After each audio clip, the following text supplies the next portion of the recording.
Let's go. Go. Okay.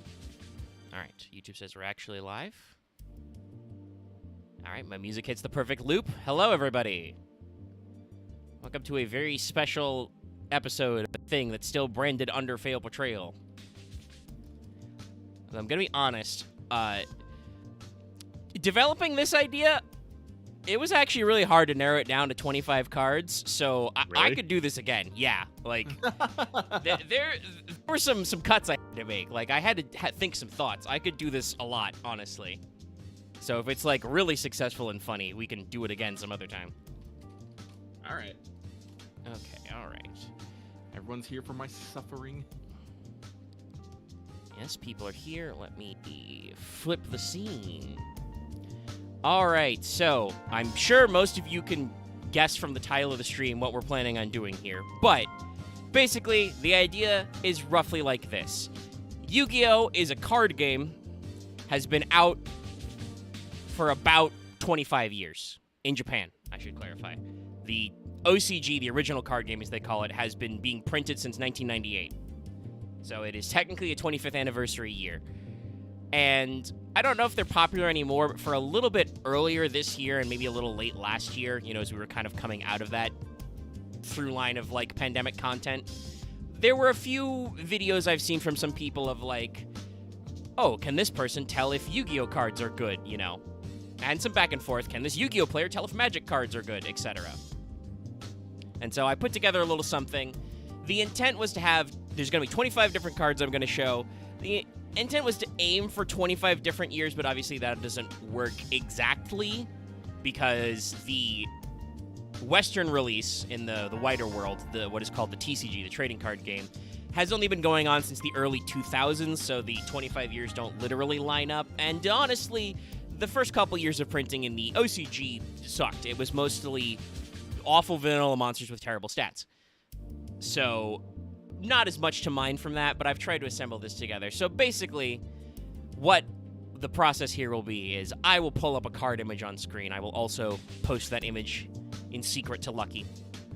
And I will ask Lucky, is this Yu-Gi-Oh card good? Now, some stipulations. One. All right. I'm asking, is this card good? I'm not asking if this card is great. I'm not asking if this card is meta.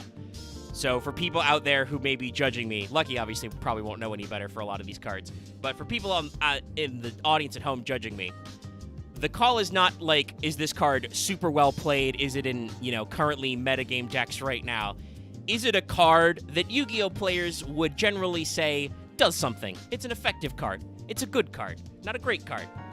The second is I'm aiming this obviously to be, is this card good right now in the year of our Lord Slifer the Sky Dragon 2023. So there will be some cards that may have been good 10 or 15 years ago that are no longer considered good, and so those will count. Obviously, I have my text file set up to keep score. There's no really a prize or anything. It's just, you know, all on Lucky's pride. But I will, you know, possibly allow some context clues and some good reasoning. So generally, I'm going to post an image, throw it to Lucky. I'm encouraging Lucky not to look at chat because you guys will ruin it. I know you will. I'll be looking at chat. And I am allowing Lucky unlimited clarifying questions. He can ask me as much as he likes about the card. I'm going to randomize the order so there's no, like, hint there. But, you know, we'll cover all that stuff. Let me just make sure I've got these. Yes. So if he gets it right, I will play the ding sound effect from Family Feud. I will also say correct because Lucky can't hear that part because he's not watching the stream. If he gets it wrong, I have the Family Feud buzzer sound because I am a genius. Genius. Yeah. So before we get into it with our first card, I have to ask Lucky, you've watched the anime of Yu-Gi-Oh before as a small child. Yeah. You own some cards that are newer. You've collected a few Dragon Maid cards.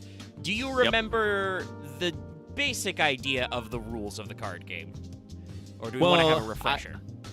I'm going to need a refresher on the rules because back in the day when Lucky was back in high school in the fucking 2000s, I did actually buy and collect Yu-Gi-Oh cards. but unlike today, they did not have all these fucking effects.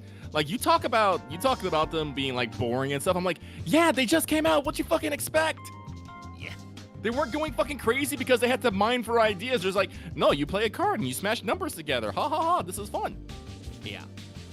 But now you're like, oh god, I don't even know how many iterations later with like synchros and all these other weird ass terms. So the overall gist of Yu-Gi-Oh, I get it.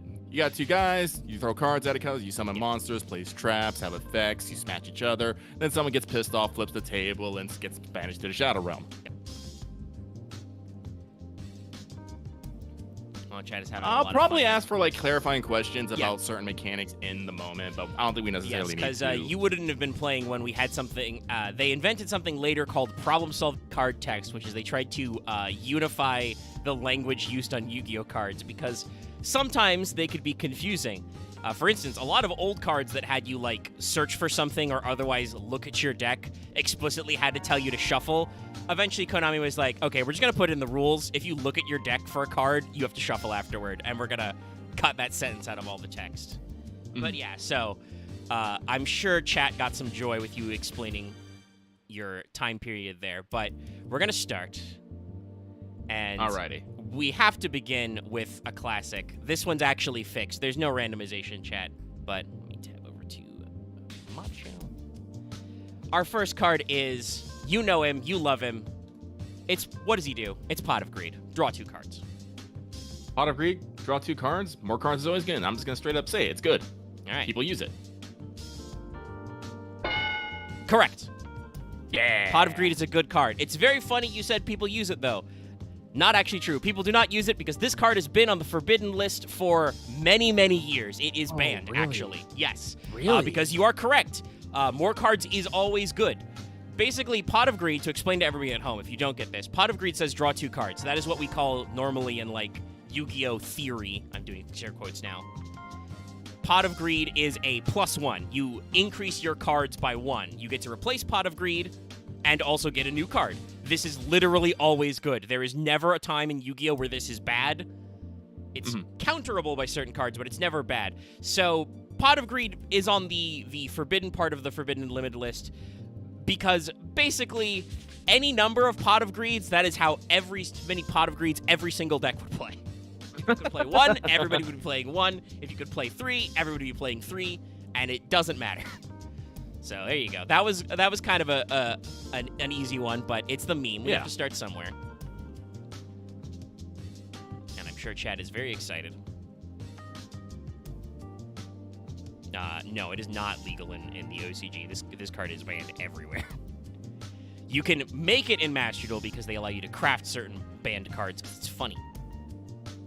All right, now I will activate my randomizer, and we'll pick a random card. Let's go. Something hopefully not too complex to start. Okay, this is good. Oh, no. I have a concern. Make sure we are picking the correct one. Okay.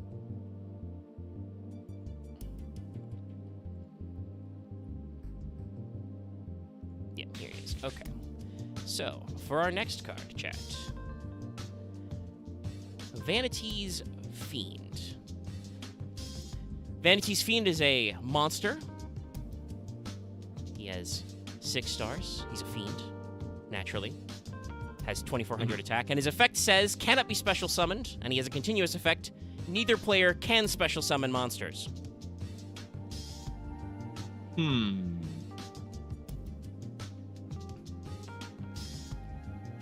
Cannot be special summoned. Okay, so I need to clarify. What does special summon do? All right, so normally, you probably remember this, you're limited on your turn to 1 normal summon of a monster or a set. You can play a monster face up in attack mode or face down defense position. You are allowed unlimited number of special summons, but they must come from some other source. So some monsters have inherent special summoning effects. Others can be special summoned through other ways, like Monster Reborn, for instance, is a special summon from your graveyard. So Vanity's Fiend cannot be specialed. You have to normal summon him. He is a 6-star monster, so he requires 1 tribute. So you have to sacrifice a monster to summon him onto the field normally. I'm gonna say this is a bad card because I'm pretty sure if no one can special summon monsters, whatever weird ass bullshit strategies people have just to slam a jam monsters on the field and only be stuck with like summoning one at a time, everyone's day is ruined, including the person who played it. Unfortunately, Lucky, you are incorrect. Vanity's Oh, no. Fiend is a good card. He sees fringe play in decks even now because it's fairly easy to special summon one monster to sack for him and then lock your opponent out of special summoning. There are decks which are actually based entirely around normal summoning still. Oh, okay. And tribute summoning. And also, he is what we call in the business a floodgate, aka a very no-fun card that stops your opponent from playing the game of Yu-Gi-Oh! So if you don't have the ability to get rid of this guy and your deck relies on special summoning, you are absolutely cucked. And there is I forgot. simply People nothing are fucking animals. Yes. Welcome to stun decks, Lucky. All right, let's spin up our next one. Vanity's Fiend, by the way, is a relatively older card. When was he first printed? Yeah, in 2006, so he's been around a while. Oh, well, chat's going to have a field day with this one. Okay. All right, I have to stretch my reading muscles. All right. You literally asked for this, chat, but I just had to because it's such a meme. All right. Nirvana High Paladin. Now, there's a lot going on here. So, Nirvana High Paladin, number 1, is a synchro monster, which you brought up earlier. Synchro summoned monsters go in your extra deck, which is what we now call the fusion deck, because you used to only store fusion monsters in there. But you make them by using a tuner, which is a special kind of monster. It just says tuner, and it lets you do tuner things. And one other monster, in this case, one non-tuner synchro monster. So you already have to make a synchro monster and then sync again to make this guy.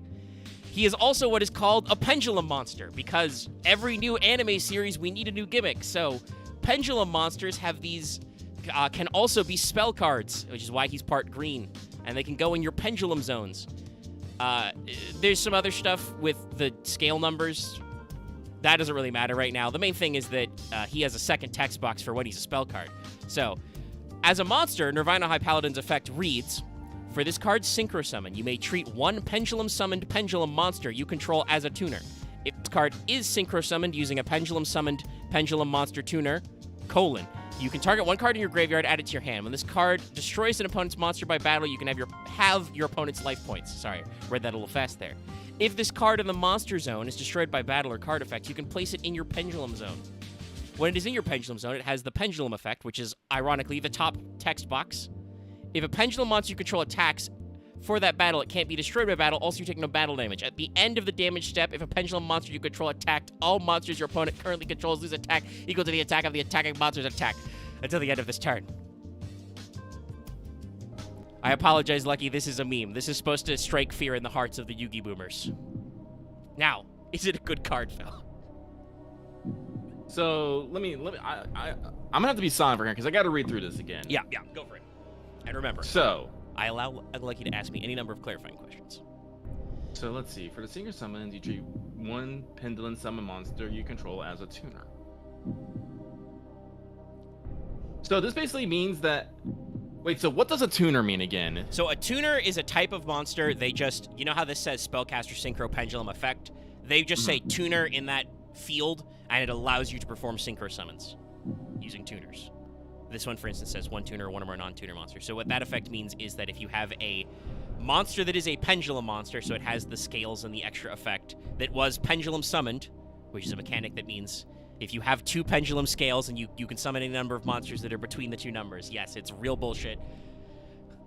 Many people are mad about pendulum summoning. So if you pendulum summon a pendulum monster, it counts as a tuner for summoning this card. So he's easier to summon, or is he? Are there benefits for having more than one tuner on the field? No, it's just that this monster must be summoned with a tuner. So you need one to make him. And maybe you don't have one. So you need one to make him, and then when he gets on the field, he can treat... No. He is saying, for his synchro summon, to summon him as a synchro monster, you may use a pendulum summoned monster as a tuner. Oh, okay, so you can use another pendulum to summon him. Okay, I get it now.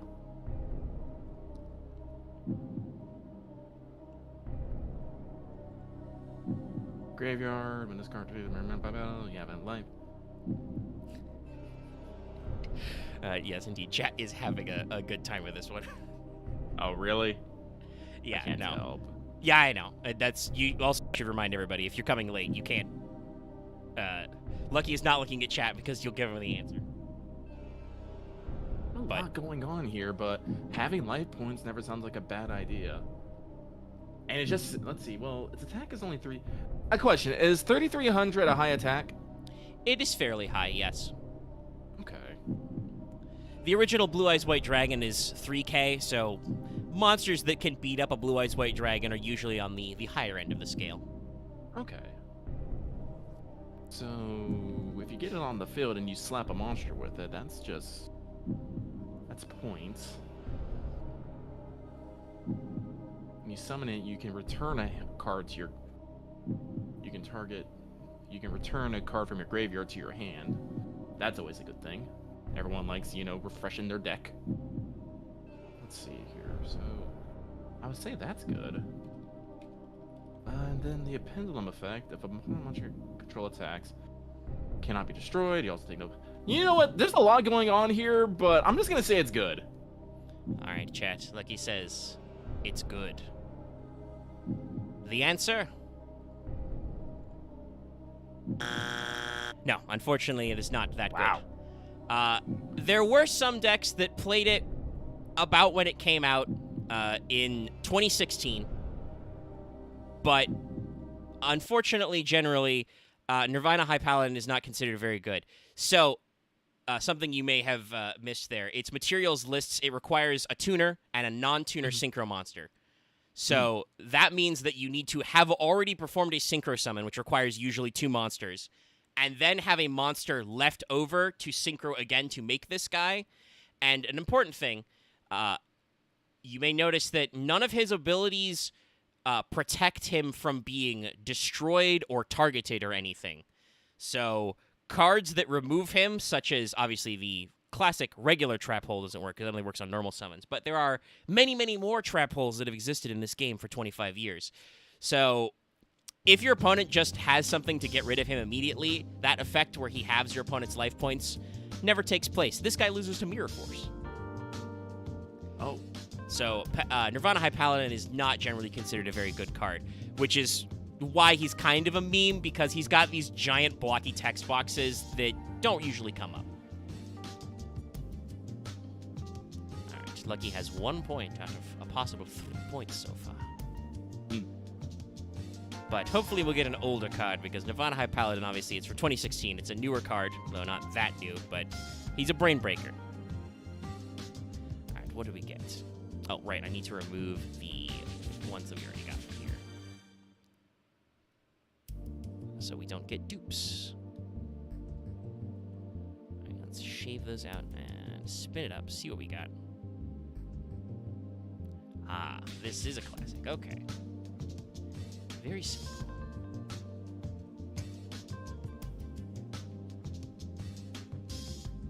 All right. So, did I grab this correctly? Yes, copy image. All right. Chat, our next card is Harpys Feather Duster. Destroy all spell and traps your opponent controls. A simple card. A direct card. An anime card, actually. I mean, it's simple, and simple things are hard to fuck up, so I'm gonna say it's good. All right, he's going I bet straight in Strand. there. Lucky, you are correct. Also, hey, good guess. Harpy's Feather Duster is not banned anymore. It is limited to one anymore. copy. Oh. It was put to 1 about 3 years ago in 2020. This card is from originally 2006 also. So it spent a long time on the ban list. I don't remember exactly when it was banned, but it was a couple years after it came out. And eventually it came to 1. It is still at 1. It is not the best card, but it is still a very playable card in today's game order, because a lot of floodgates are spell trap cards. So you want to be able to just go, no, get all those out of here. Yeet. So it is still a very solid card to be playing, and is still limited. So obviously somebody at Konami thinks we can't have 3 of these running around. So yeah, Harpy's Feather Duster. All right, let me adjust.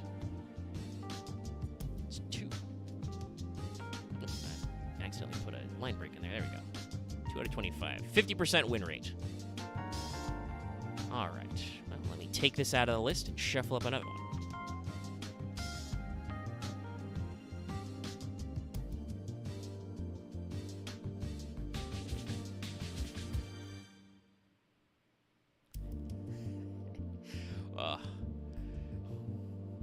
I'm gonna have to give chat a content warning about this. Watch out for PTSD flashbacks, chat. All right. Our next card is Destiny Hero, Destroyer Phoenix Enforcer. What? So Destroyer Phoenix Enforcer is a fusion monster. He's a warrior fusion. He requires materials. 1 level 6 or higher hero monster, so that's any monster that contains the words hero in all caps in his name, and 1 Destiny Hero monster, so any monster with Destiny Hero in their name. And you can fuse him with polymerization or any fusion spell, usually. He has 2,500 attack, 2,100 defense. His effect reads, monsters your opponent controls lose 200 attack for each hero card in your graveyard. You can only use each of the following effects of Destiny Hero Phoenix Enforcer once per turn. This is what's called a hop, a hard once per turn. That means even if you have multiple Destiny Hero Destroyer Phoenix Enforcers out, you can only use the effect once. Quick effect, which means you can do it on your opponent's turn and it's chainable, like a quick play spell card. You can destroy both 1 card you control and 1 card on the field. If this card is destroyed by battle or card effect, you can activate this effect. Special summon 1 Destiny Hero monster from your graveyard during the standby phase of the next turn. He is a Destiny Hero, so he can special summon himself. When it says destroy card, does that remove it from play or send it to the graveyard? Send it to the graveyard. Just destroy. It is destroyed. Banish would be removed from play. Oh, okay. Okay. So this card has to destroy a card you control, but then it can destroy any 1 card on the field. But if you're playing like a hero, Destiny Hero deck, you can just be sending your own guys to the graveyard and slapping debuffs on enemy monsters, right? Yep. You can decrease their attack. I was going to say increase, yes. But you can increase the discretion. I actually don't know if Lucky knows anything about heroes. I don't. Heroes are a very popular deck because they were the deck of the main character from Yu-Gi-Oh! GX. Let's see here. But you need a level 6 or higher hero monster, correct? Mm-hmm. And that requires a tribute summon? Yes, but most fusion spells will say they can use materials from your hand or field. Oh, Some even say from the deck. Okay. Am I just too optimistic about things? Because I want to say this is a good card. Is that your final answer? Well, let me look at the effects here. It seems like it goes really well in a theme like a Destiny hero deck. It gains benefits from sending cards to the graveyard, and also has the ability to take said cards back from the graveyard. It has no effects to protect it from just getting yeeted itself, but if you have, I don't know, multiple of them, you might be able to, counter that. Yeah, I'm gonna go with yes again. All right. He says yes. You are correct. Destroyer Phoenix Enforcer is a very commonly played card in certain builds. He came out only last year in 2022 and is used off and on in certain builds. So something you kind of caught on a little on the end there, but did not figure out all of. So monsters can activate effects in the graveyard. So they can? Yeah. If he is destroyed and his effects are not negated or something, he can activate that effect where it says if this card is destroyed in battle or card effect to reborn a Destiny Hero, which includes himself. So you can use his effect to blow himself up and blow up an opponent's card and just bring him back on the next standby phase. Oh. So he is very, very recurable destruction that constantly debuffs your opponent because you have to use usually at least 2 Destiny Hero monsters, 2 hero monsters to make him. So, yeah, he's just an asshole who keeps coming back and popping cards. A very popular option. Okay. All right, so yeah, I didn't understand about the, blowing himself up and just coming back. But I guess he is a phoenix. I guess that makes sense. Yeah. Theming. Sometimes cards make sense. Mm-hmm. All so it's going to be way down to the bottom of the list. All right, let's shuffle up a new one. Let's go.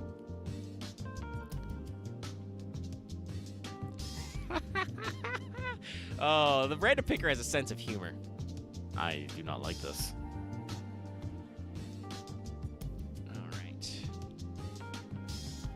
All right, chat. I'm going to pull this up, but I'm going to need you to say it with me. It's time. Remember, everyone. 1, 10, 100, 1,000. Manjome Thunder! Armed Dragon Thunder level 10. Level 10, Jesus. He is also literally level 10, but level 10 is in his name. All right, I'm getting some thunders in chat. All right. Yeah. All right, so Armed Dragon Thunder level 10 is a level 10 wind dragon. If this card was special summoned by the effects of an Armed Dragon monster, so any monster that says Armed Dragon in its name, it gains the following effects based on its attack. If its attack is 1 or higher, this card's name becomes Armed Dragon level 10, so it drops the Thunder. This is important because Armed Dragons are an older card archetype. This is also from, like, 2021. So its name is treated as Armed Dragon level 10. If its attack is higher than 10, control of this card can't switch. If it's higher than 100, it can't be destroyed by battle. If it's higher than 1,000, once per opponent's turn, quick effect, you can send 1 card from your hand to the graveyard and target 1 other card on the field, destroy it. If you do, this card gains 1,000 attack. So on your opponent's turn only, you can discard a card to pop 1 of their cards. If its attack is over 10,000, once per turn, you can destroy all other cards on the field. And it starts with 3k attack. So, we begin the dance. Is this card a good card?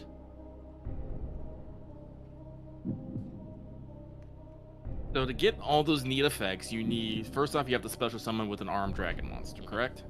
Yes. Okay. You can't just special summon it willy-nilly.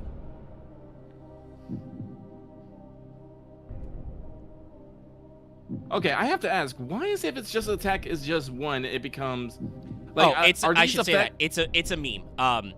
That's why I did the speech earlier. This was played by a character named in the Japanese version of Yu-Gi-Oh! GX, Manjome Sanda. It's Manjome, and he says he constantly people drop the honorific, so it's a joke.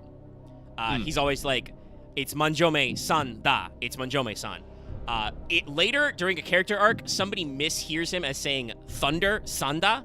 So when he leaves the show for a little bit, he comes back, he has that little speech. Everybody say it with me. He goes, each Ju Hyaku Sen Man for 10,000 Manjome Thunder, and then everybody in the crowd cheers Thunder. So that's why this card's text is formatted starting at 1, 10, 100, etc. So normally you will always get the first 3 bullet point first 4 actually, yeah, because it's the 1,000. The 10,000 is the one that you have to work for. Yeah. No kidding. Over 10,000? That seems like a lot of work for destroy all other cards on the field. It's true. Like even if that's like once, even if you destroy 1 monster a turn, that's like 7 turns. Yes. How common are effects that like boost attack power? They exist. I can tell you that altering attack stats is not very competitively common. Mostly it's cards that can do it inherently. What we call like battle tricks or attack modulation is not usually a primary strategy because it requires you to use other cards besides the card you're using to beat people up. If all it does is change your attack stat, this doesn't do anything if your opponent stops you from attacking somehow or destroys your boy. Yeah. But it has this quick effect of just once per opponent's turn, you can send 1 card from your hand to the graveyard, then target 1 other card from the field and destroy it. And if you do this, you gain 1,000 attacks. So that sounds like something that if first someone got this out, they would just pop every turn. Yep. But that would also be eating into their own hand. Yep. You have to go -1. You have to go -1. And if people really don't rely on the attack, I don't know if people would necessarily want to put in that slow burn just to get an effect, just to get an effect to destroy all other cards on the field. I think it's too much work This seems more like a meme card than anything. So I'm gonna say this is a bad card. All right, Lucky. He says it's a bad card. You are correct. Yes, you got your logic there. This card is very funny. It's very cool in its own deck. The actual like decent part, blowing up all other cards on the field is a decent effect. You may actually see that a couple more times on that list. The problem is that for Armed Dragon Thunder level 10 to do that, you would have to activate its effect for like 7 turns, and it can only be activated on your opponent's turn. Most Yu-Gi-Oh games that don't involve either a deliberate stall or you guys completely brick don't last the full 7 turns after you've done your entire combo to get to your boss monster. So his major effect is way too slow, and while yes, he can become very large, he's only protected from battle, not from card destruction effects or other effects that remove him from the field. So you can bust your ass to do this whole Armed Dragon combo to summon this guy, because he doesn't get any effect if he's not summoned by an Armed Dragon monster, everybody. Remember this. So you can, do your entire combo to get out this guy, and once again, your opponent just, flips a Man-Eater Bug. Not that anybody plays Man-Eater Bug anymore. No, he's not on this list. But just he can get removed really easy, and you don't really get anything out of it. So yeah, it's not a good card. As much as I love this card because of its meme potential, it's not good. Okay. All right, so we'll rack the score up again. Let's see, that's 4. All right, let me remove this guy.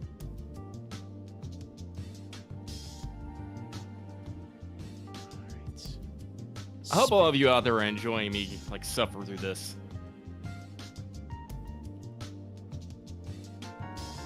Oh, they're having What's fun. next? All right, what should we get on the picker? Oh, well, this will be a good little callback. Okay. All right, so Pot of Greed has been banned for many years. Yeet. So naturally, though, it's a meme. It's very funny. A lot of people in the anime often say, I play Pot of Greed, which allows me to draw 2 cards. Like, you can't read. It's literally three words of text. Technically 2 words and a digit. So, it's a popular card. So, Konami over the years has come up with retrains of Pot of Greed, other pots that do other things. So, this one is Pot of Extravagance. Some pots, I will give you forewarning. Some pots are good, some pots are not good. This is Pot of Extravagance. At the start of main phase 1, so only at the start of your turn after you have drawn cards, banish 3 or 6 random cards face down from your extra deck. Draw 1 card for every 3 cards banished. For the rest of this turn after this card resolves, you cannot draw any cards by card effects. So, you mentioned earlier asking about removing from play. So, if you banish a card face down, that is about the most removed from play as you can get in modern Yu-Gi-Oh! Face-up banished cards count as still visible. They are known information. So some cards interact with being banished. If they're banished, they can do something, or you can, get a card back from being banished. If a card is banished face down, that card doesn't fucking exist. You're allowed to look at it to know what you've banished, but you cannot interact with that card in any way. It is out of the game. So, Jesus. And to remind Lucky, because he wouldn't have known about this rule at the time, your extra deck is limited to 15 cards. Well, what does an extra deck do? So the extra deck is where your, that used to be called the fusion deck. That's where your fusion, synchro, Xyz, link, etc. monsters go. So all of your big boy combo special summon monsters who hypothetically can be summoned at any time if you have the right materials, Any synchro monster can be summoned if you have the right levels and the right, tuner and non-tuner combo. We'll probably see some Xyz cards later. Those cards rely overlaying 2 cards of the same level. So, 2 4s can make what's called a rank 4 in Xyz terms, stuff like that. So, usually, those are pretty important. You've only got 15 slots, and you can almost always guarantee you can access those cards. So, is it worth banishing 6 cards randomly? So you don't get to pick. Randomly banishing 6 cards face down to draw 2. How many cards can you have in your extra deck? 15. 15. So if you play this with full effect, you can banish almost half your fucking deck for what, 2 cards and not be able to get any effects that draw more cards? Yes, you are locked out for the rest drawing. of the game? No, that's bad. That's fucking bad. All right. You are arguably correct. I will give you the point. There are future pots which we may see which do this effect but better. Pot of Extravagance used to be played a lot. Why? because people would think of their cards as, more expendable. It is still printed these days. Depending on the deck you're running, you might not be playing a deck focused around extra deck at all, so drawing 2 can be powerful. There are better variations of this card that allow you to add as many cards with arguably less downsides that people play. Wait, I misread it. It's for the rest of the turn, not for the rest of the game. Yeah, not for the rest of the game, but still, yeah. The turns are important. So I'm not gonna lie, Omega. The image you give me, they're a bit small, and when I blow them up, a little fuzzy. All right, well, sorry. They are, I believe these scans are about the size of the real card, and yeah. Japanese cardstock is actually smaller. Yeah, so people played Pot of Extravagance. I haven't seen it played in a while. It's been out since 2019, so it's about 5-ish years old by now, 4 or 5-ish, depending on when exactly it came out. And yeah, it's I like I said, I'm confident saying this counts as a point because, like I said, people don't really play this version anymore. All right, so you're at 5 out of 25. All right. So let me make sure to remove this one from our list.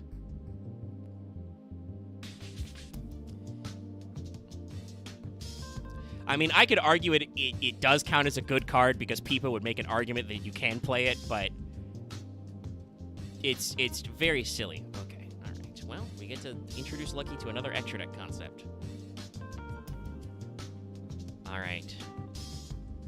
Behold, chat. Our next card is, as decided by the random picker, mind you. I did not pick this at all. Access Code Talker. All right, so now I have to explain Link Monsters. Jesus, what is this? This is Access Code Talker. So, you'll notice this card doesn't have a defense. You cannot put Link Monsters in defense mode. It just doesn't work. They have to go in attack mode. It says Link 4. So, this card requires 2+ effect monsters to be Link summoned, but you must total up Link 4. So the reason why you don't have to use 4 monsters every time is because other Link monsters who have a lower Link rating can count for your total Link rating. So if you have 2 Link 2 monsters, you can summon Access Code Talker with 2 cards. Link monsters have special effects in that they can only be summoned to zones that either a special zone called the Extra Monster Zone they added, or to a zone a Link monster points to, so those arrows, pointing directions. That's not really relevant right now, but it may come up that this guy does have those arrows. So he has 2300 attack normally. So, this card's effect reads, your opponent cannot activate cards or effects in response to this card's effect activations. So when this card does a thing, your opponent cannot respond. If this card is Link summoned, you can target 1 Link monster that was used as material for its Link summon. Again, kind of implying you're going to use the cheaty method. Save on card space. This card gains attack equal to that monster's Link rating times 1000. So at minimum it gains 1000. If you used a Link monster at all, and if that was a Link 2 or Link 3 monster, it would gain, 2,000 or 3,000. Period. Next effect, you can banish 1 Link monster from your field or graveyard. Destroy a card your opponent's controls, and for the rest of this turn, you cannot banish monsters with that same attribute. So that's the dark, light, wind, fire, etc. to activate this effective Access Code Talker. So it's not once per turn, but you can only do a maximum of 6 attributes. And so I ask, is Access Code Talker a good card?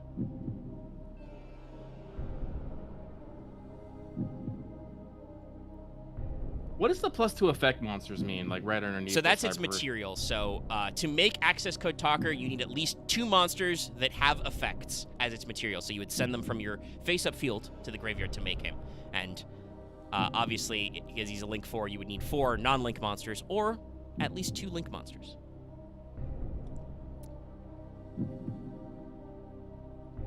Chad is arguing about spell speed 4.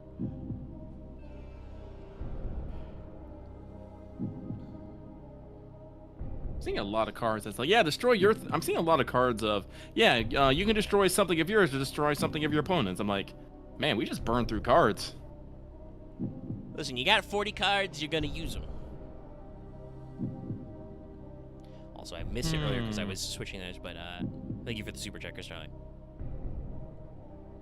Your opponent cannot activate cards in response to this card's effect activations. So when it's going to destroy one of your own monsters to destroy one of theirs, destroy your opponent can't do anything about that. Correct. And remember, you can banish them not just from your field, but also if they're already in your graveyard. You can banish them to activate his pop effect. Oh yeah. I'm going to say that's a good card. If you don't have cards that you necessarily need in your graveyard, you can just be like, no. All right. Like you said, it's a good card. You are correct. Yes, Access Code Talker, which came out in 2020. 2020. Yeah, very new card. The link mechanic itself is about 5 years old. Access Code Talker is a pretty generic end-the-game card. He is a boss who can be made very easily. His materials are very generic. He just requires 2 effect monsters. So you get 2 links on the board through however means you want, and then you can just make Access Code Talker. He makes himself usually 4 or 5k big, because he adds attack stat equal to one of the link monsters used. So usually a link 2 or 3 is used, so he gets to add a lot of attack. And then you just, if you're making Access Code Talker, you're usually doing what we call link climbing. You're making like a link 1, and then you make a link 2 with that link 1, and you keep going up. You have a lot of link monsters in your graveyard, so you just get to blow up your entire opponent's board. They can't react to the actual act of you destroying that card, and then he's like a 5k attacker, and you just dome your opponent and win the game. Flat. Because you are closing the game out. So yes, this is a good card. He is a fairly generic boss monster. He's very in demand. If you can make links, you can usually run access code. All right, let me remove access code from the list. How many have I gotten right, and how many have we played? You've gotten 6 right, and I can reverse math this by counting how many are left, so.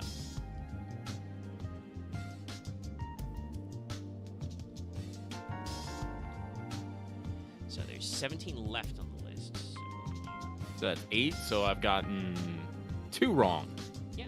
So I'm at a 75% win rate right now. Yeah! Pretty good. Pretty solid. Yeah. It all goes downhill from here. Well, we'll see. I don't know why, but it's picking a lot of cards that are later on the list. Let's get some older cards in here. Those are usually a little harder to judge. Okay. This is good. This is something new. All right. So you will not be able to read this card's name very well based on the scan, but take my word for it. Our next card is Slacker Magician. Oh, Jesus, I cannot read that. Yeah, it's because the card has a black foiled name on top of a black background. So this is what I mentioned earlier is called an Xyz card. Yes, it says XYZ, but the Y and the Z are lowercase. It's very weird, trust me. I think in Japanese this would be translated something like exceed summoning, but yeah. So the way these work is they are an extra deck monster. They go in your extra deck, and you can make them by overlaying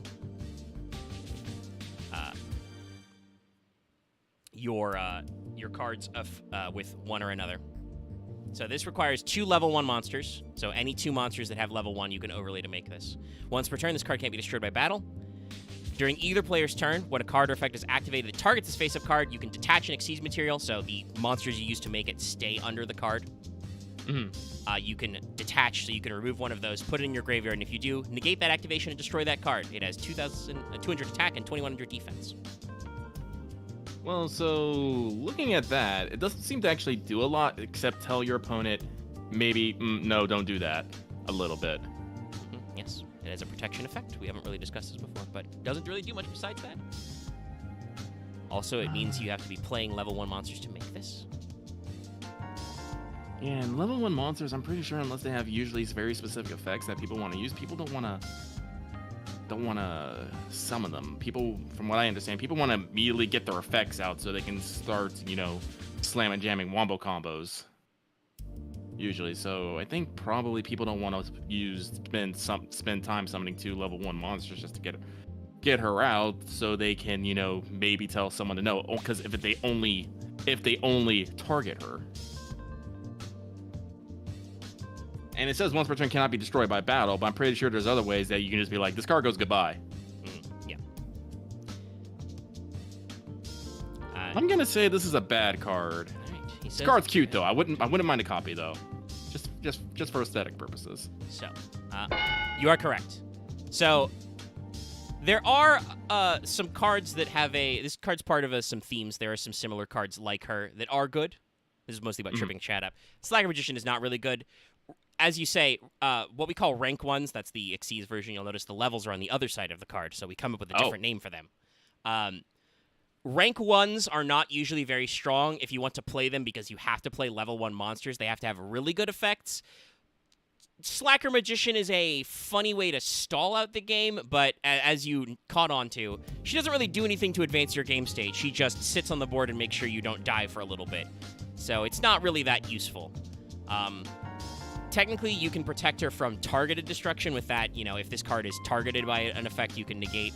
But you can only do that twice because she's only got 2 materials. So, and if your opponent does a non-targeting destruction, like, say, Armed Dragon Thunder level 10, who just says, destroy all other cards on the field, she goes away. So, no.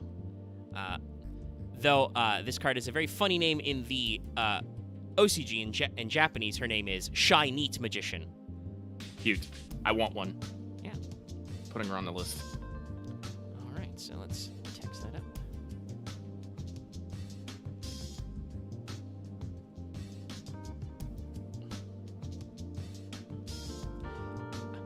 I mean, yes, X. There are some decks that are based around specific levels, but level 1 monsters still do have low stats. He's got it pretty good that you need.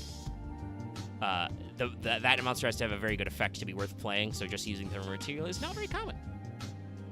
Alright, so let me remove her. Is X talking about how I don't know how the fucking game works or something? Yeah, kind of. I mean, he says you're not wrong because he was talking about the level, but he said, you didn't know that what we call toolbox decks, decks centered around a single level exist. But it also doesn't matter because level 1 toolbox is basically non-existent. I don't know if that deck has ever existed. No, Tyranno. Well, Axe is correct. I don't know anything about this game, so he should not expect me to. Yes. Tyranno King, you're wrong. You're thinking of another card that's very similar. This is the trick I played on you guys. I mean, yes, technically that can go into that card, but it requires some fiddling. You're thinking of a different card I don't want to name because it might be on a future quiz show. Again, if we do this some more. I don't know how Lucky feels, but he's doing pretty good. All right, so... Listen, I'm trying to get into meta brain, which is a state I'm not usually in. Usually Lucky's just like, I like this thing. Right. Hi. Dragon Maids, I'm there. Would I care if Dragon Maids are actually good or not? No, I would just play Dragon Maids because I love them. Oh, the card picker has such a sense of humor. Okay. Oh, no. All right. Our next card is Hitotsubi Giant, a level 4 beast warrior, a normal monster with 1200 attack, a one-eyed behemoth with thick, powerful arms made for delivering punishing blows. This is an old card. It has flavor text. Yeah. Fun fact, this card was printed in both the first ever set in the OCG and also in the first ever set in the TCG in Legend of Blue Eyes. So he is an old-ass card. Let's see. So he has 4 stars. What are the stars called again? Levels. Levels. So he's level 4, Earth, Beast Warrior. Does Beast Warrior mean anything for like specific like card attacks and whatnot? Yes, that's called the card's type, Beast Warrior, Dragon, whatever, and certain cards will keyword off that. Okay, but only 1200 attack and 1000 defense. I'm gonna be real, this guy got not a lot going on. I would assume that like maybe something could happen if, off a Beast Warrior. What does the level 4 mean, by the way? So, monsters that are levels 1 through 4 can be normal summoned without tribute. So this guy is the highest level you can normal summon without tributing.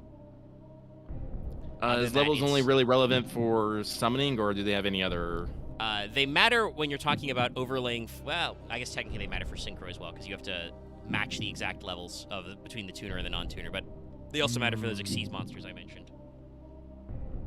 This might be a trap, but I don't see anything that makes this. Unless people are just gonna use this for filler, I don't see anything good about it. So I'm saying no. It's not a good card. You are correct. Hitotsubi Giant is not a good card. this is another one that I put in here as, you know, a funny catch for chat. They'll get this in joke. So technically, I mentioned he was in the first set ever printed in the OCG, right, in 1998. Yeah. In that set only, he was a meta card because he was the single highest attack monster printed in Japan first. He was immediately outpaced the next time they released a card set. So, yeah. Technically, this card was meta once for what we call like a single format, you know, one set of card releases, and then never again. No, so it is not a very good card. It had a funny footnote in Yu-Gi-Oh history, and obviously was in the anime, but nah, he was not very good overall in most places. And as you said, the caveman of Yu-Gi-Oh, Unga Bunga. And then someone got a bigger stick, and then he Unga Bunga no more. Yes. We invented larger sticks, so let's see where we're at. Mm-hmm. I was really worried that there was some weird ass trick around like the Beast Warrior type that like he fed into or something. I'm just like, ugh. Technically, yes, you're basically in your mind building up combo decks, but here's the thing: that guy says he's level 4, right? He has 1200 attack.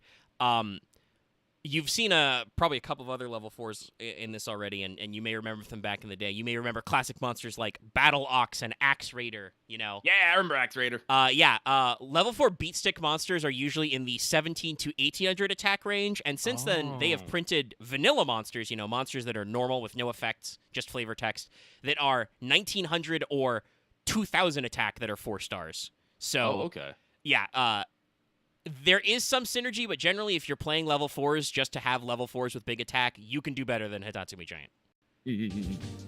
I see. All right, so let us spin up another boy. Let's go, Lucky. You can't hear me, but I clapped myself. Miranda did not hear it. I want to finish strong. All right. Even though we're not even halfway. Next card is Just Merlin. That's just his name. It's Just Merlin. This doesn't look like a dick wizard. He is a dark level 3 spellcaster. You can only use each effect of Merlin once per turn. You can tribute this card, so you can sacrifice him, to special summon one Noble Knight monster from your deck. You cannot special summon monsters the turn you activate this except for Noble Knight monsters. Quick effect, you can banish this card from your graveyard. Immediately after this effect resolves, special summon one Noble Knight Synchro monster using monsters you control. Quick effect, you can banish this card from your graveyard immediately after this effect resolves, Xyz summon a Noble Knight Xyz monster from cards you control. So the Noble Knight cards that have that name are based around Arthurian mythology. There is Noble Knight King Artorigus, there's Ig Noble Knight Lonzelin, Noble Knight Merdrat. They use all of the most Welshiest spellings for everybody but Merlin. It's I think Galahad is like Gwalchad or something. It's rough. So what Merlin does is, if he's on your field, you can tribute him to summon a Noble Knight from your deck, but then you're locked into only summoning Noble Knight monsters for the rest of this turn. If he's in your graveyard, you can use him as a quick effect to immediately Synchro Summon or Xyz Summon, which is the thing that they do. And now I ask. So if I'm understanding this right, and you have a deck, if you slam this dude down and you just immediately trigger his effect, you can, like when you use him as tribute, where does he go? Does he go to the graveyard? Goes to graveyard, yeah. So you can use him to get one monster, and then use the banishing effect to get another one, and then once you banish him, no, you can only choose one of them. You can banish this card from your graveyard immediately. Yes, you can get 2 monsters. Excuse me. Right, but remember, still, that sounds pretty good. Xyz or Synchro monsters use your monsters you already have on the board as material. Oh, okay. It doesn't say you get to summon them, what is called ignoring their summoning conditions, so you have to summon them the normal way. So you need, like, 2 level 4s to overlay into a rank 4, etc. But if I'm understanding this correctly, I'm probably going to say this card is good, but you can special summon a card probably from your deck, which probably means you can pick a card that'll let you either Synchro Summon or Exceed Summon, right? Yeah. No, I mean, that sounds useful. It sounds... And it's only level 3. So it's probably easy to get out. Is there a trick here?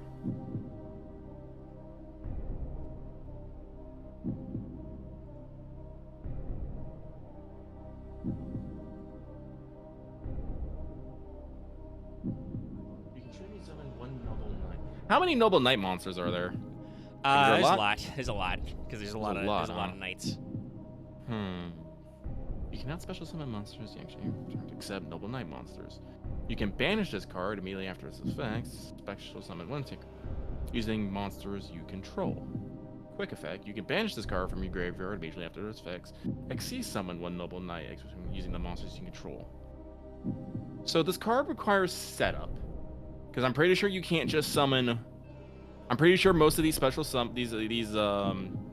other summons need more than one card. So we need something to set up, play this card, use its effect, pull out the card you need, and then immediately from the graveyard banish it to get the monster that you actually want. I should also note, its banish effect is, it's labeled as a quick effect, so you can do it against your opponent's turn.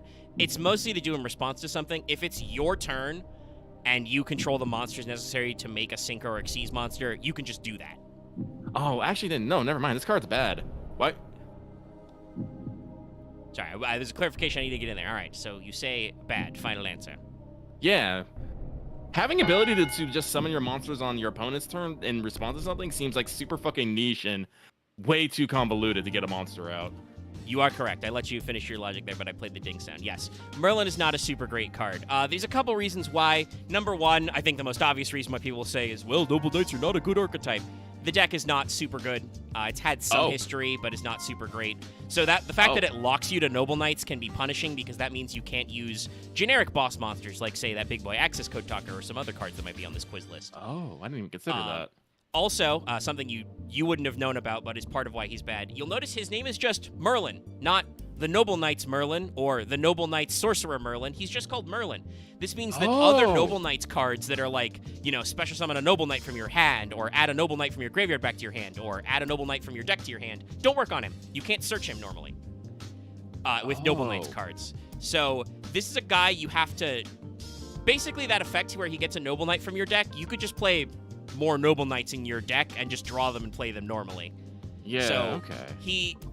He does do some stuff for the archetype with his interesting setup, and there's some niche plays you can pull off, like you said, with his banish effect, but generally, he's just kind of a weird edge case card that doesn't help a deck that's already not super great be that much better.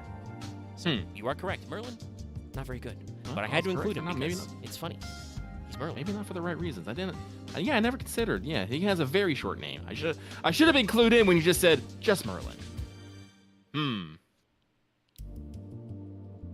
All right. I see now. I will fire up another one. Yeah, chat's also saying there's another card that does something very similar to him that is just useful you can play as well. Here's going to be an interesting one.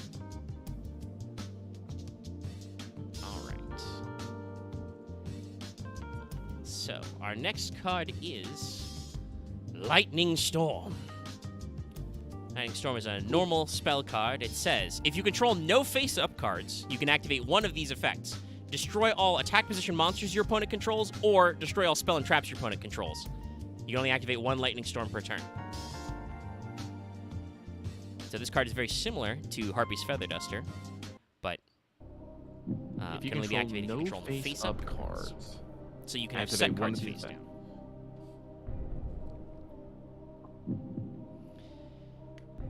So it's similar to Harpy's Feather Duster, but you can only activate once per turn. You have to control no face-up cards. But you get to pick if it's spell or traps or attack position monsters. I am gonna say this is a bad card. I don't know about you, but I don't know, like, how many people like to play with all their cards face down? Is that a thing? There are some decks that do it. Nah. I don't trust it. People like to... Usually cards have to be face up for them to be doing shit. Usually, if I remember correctly. All right. Lucky says it is a bad card. Incorrect. So, there's a thing you missed here, Lucky. I did? Yeah, you are correct. Generally, Lightning Storm has some limited ability use. It's got a narrow window where you can actually use it. But those windows where it's usable are very good. So, let's say you're going second in a game of Yu-Gi-Oh! Your opponent gets their whole first turn to do whatever they like. You go, you draw Lightning Storm. You haven't played a single card yet. You have no face-up cards. you can remove their back row or their face-up attack monsters, assuming they are, destroyable. Oh, okay. So, yeah, Lightning Storm is a good card. Actually, very recently in the ban list Konami just posted, they moved it from 3 copies to 2 copies. So, it is a card that when you're going second, it is conditional, but it's generally considered a good card. Typically in the TCG, Yu-Gi-Oh! Is played in matches that are best 2 out of 3, and you get to side deck between matches, so if you know you're going second, you will side deck it in. Some people main deck Lightning Storm, but yes, it is technically a card people consider to be good. Though, I don't know, chat might...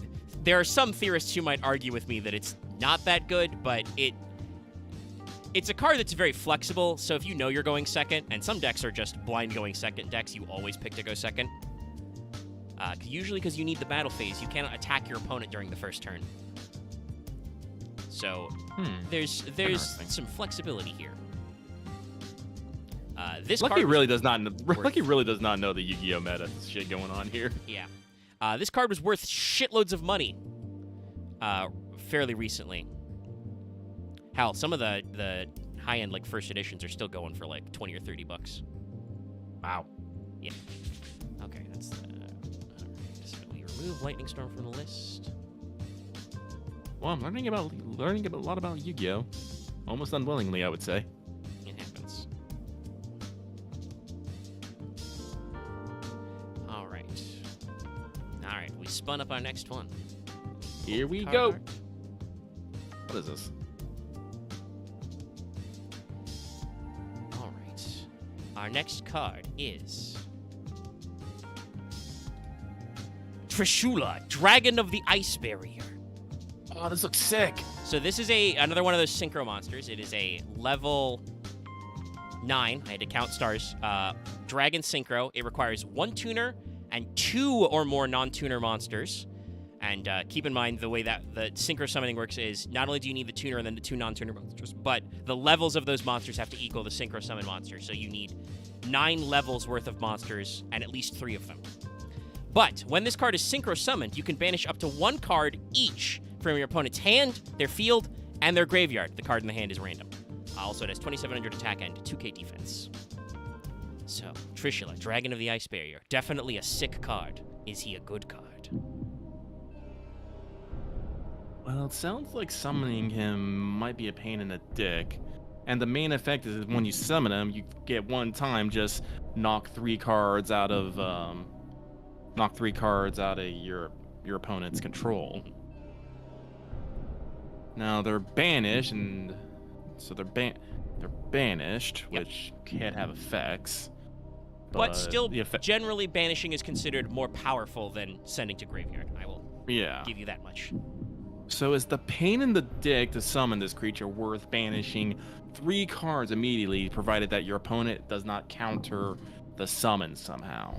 I will also give Lucky another bit of extra information here.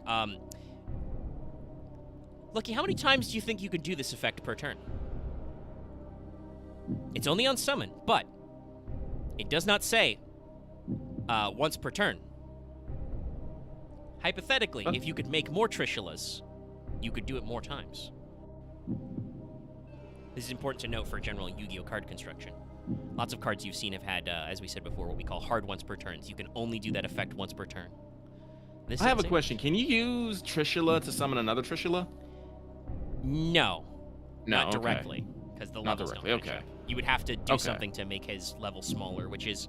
There's cards that would allow that combo, but not inherently. Yeah, you'd have to do some bullshit. Are there cards that let you do like fire off a card's effect again or something? There would be ways you could recycle Trishula to summon him again. Yes, basically. If I do know, there's one thing about deck players: they love making their opponents run out of cards. So I'm gonna say, yeah, this is a good card. All right. Lucky says it's a good card. Yes, I'm going to call it. Trish was a immensely powerful card back in the day. It had to be, I believe it may have even been banned for a little bit, but it had to be limited to 1 because, as I said, it does not have a hard once per turn. This card only came back to allowing you to play 3 copies like last year, I think. Okay. Obviously, I don't think, and again, chat, you can fight me on this one. I don't think Trishula is a card that is played a lot. It's a little more complex to make than some other bosses. but it's still a really good card. And if you can repeat it, like everybody in chat started listening a card that you can use to recycle it, which is called Desynchro, which is just target a synchro monster, put it back in your extra deck, summon all the monsters you used to make that synchro monster. Oh, Jesus. So you can just go back there. It's not very common anymore, like I said, but it's still a good card. It was on the list until very recently. So it's and banishing up to 3 cards of your opponent, really good. Especially from hand. It's random from hand, but still, hand control is very powerful. There are a lot of cards on the Forbidden and Limited list that allow you to take cards out of your opponent's hand. All right. Wow. So let's remove Trish. And also make sure to update the count. Hopefully I have not lost count at any point. Okay, all right. I should also clarify, Trishula is a fairly old card. It's from 2011. Oh, really? Yeah. He's been around a while, and like I said, still was on the list for a long time. All right. Our next victim, the esteemed Nightmare Phoenix. So Nightmare Phoenix is a Link 2 Link monster. It requires exactly 2 monsters with different names, so there's no cheating. You need 2 monsters with different names. If this card is Link summoned, you can discard a card, then target one spell trap your opponent controls, destroy it. Then if this card was co-linked, that means that if it was being pointed to by another Link monster, you can draw a card. You can only use this effect of Nightmare Phoenix once per turn. Co-linked monsters, so monsters that are pointing to each other, can't be destroyed by battle. It has 1900 attack. Fiend, Link effect, 2 monsters with 2 different names. Card Link summon, you discard 1 card. Destroy it. Then if this card was co-linked when this effect was acting, you can draw 1 card. You can only use this effect once per turn. Huh. Doesn't seem like it has a lot of attacks, so you probably don't want to necessarily use it for battle, but the effect also means that linked monsters you have also cannot be used for battle, but then you just have the effect of, you know, you pay 1 to have them pay 1. Well, destroy a spell or trap. But I know spells and some spells or traps are particularly nasty, and usually you do not want them staying on the opponent's field. Usually. So usually I do think most people consider... Well, yeah, because normally to destroy like a trap or spell, you probably have to spend a card anyway, so now you can just probably get rid of whatever's in your hand that you don't want. So that's not the worst effect. But it's a link monster, which means it requires an effort. Do you want that effort just to have a targetable spell, destruction, and it's hard defense? The effort is still just 2 monsters with different names on your board, though. Yeah, I guess that's true. It's not. You know what? I'm gonna say yes. I think this card has potential to shut down some of your opponent's strategies, which is always a boon. It's good. He is correct. Nightmare Phoenix is a good card. So it is what... I mean, I don't need to explain that we call it generic, because it is generic. It just says any 2 monsters with different names. You have 2 different monsters on the board, you can make Nightmare Phoenix and pitch a card and pop a spell trap that's probably really rustling your jimmies. And also, it is a Link 2 monster, which means that if you're going to make further Link summons, so if you have stuff you can do after making Phoenix, because, you know, you start with 5 cards in hand, so you've only had to, you know, lose like 3-ish cards to make this guy, depending.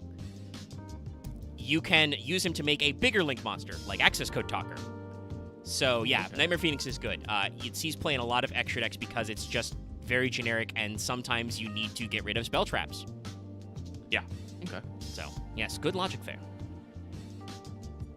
All right, let's spin up another one. Whose did I get? Okay. I hope everyone can understand me when I'm muttering as I'm trying to go through my thought process. I know I kind of get quiet. Hopefully you can. Like, I can still hear you. Nobody's complaining that the music's too loud, so I think it's a good balance. They can follow you along. Like I said, my microphone and my screen are not directly lined up, so And usually I get into a thinking pose, hand in chin, just looking at this card, just All right. Our next card is Oh. Jin, Releaser of Rituals. Oh, it's loading. Oh. This is a Dark Fiend card. It says, when you ritual summon a monster, so, you make Blackluster Soldier, which requires a spell card and tributing some monsters, or any ritual monster. You can banish this card from your graveyard as one of the monsters required for a ritual summon. If a player ritual summons using this card, the other player cannot special summon while the ritual summon monster is face up on the field. So, if you are performing a ritual summon, you can banish this card from your graveyard as part of the cost, because usually it requires, certain levels of monsters to make. And while you do so, your opponent cannot special summon while your monster that was ritual summoned using this card is on the field.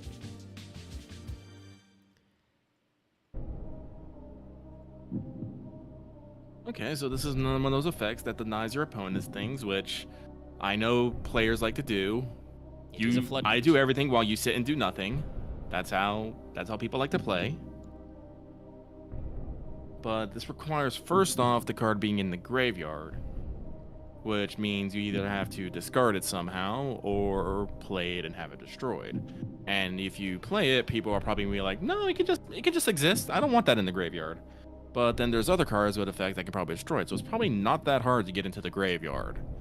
But then after that, you would have to actually set up a ritual. How common are ritual summons? Fairly common. There have been good ritual decks in the history of the metagame. I will say that much. And as for getting into the graveyard, just think about it. If you make Nightmare Phoenix and discard a card, you've put this in the graveyard. True. Well, I conned onto that, and let's say it's level 3. Ritual summon a monster. You can banish this card from your graveyard as one of the... So, from the graveyard, you can still use it to help you maybe not have to deal with some other bullshit.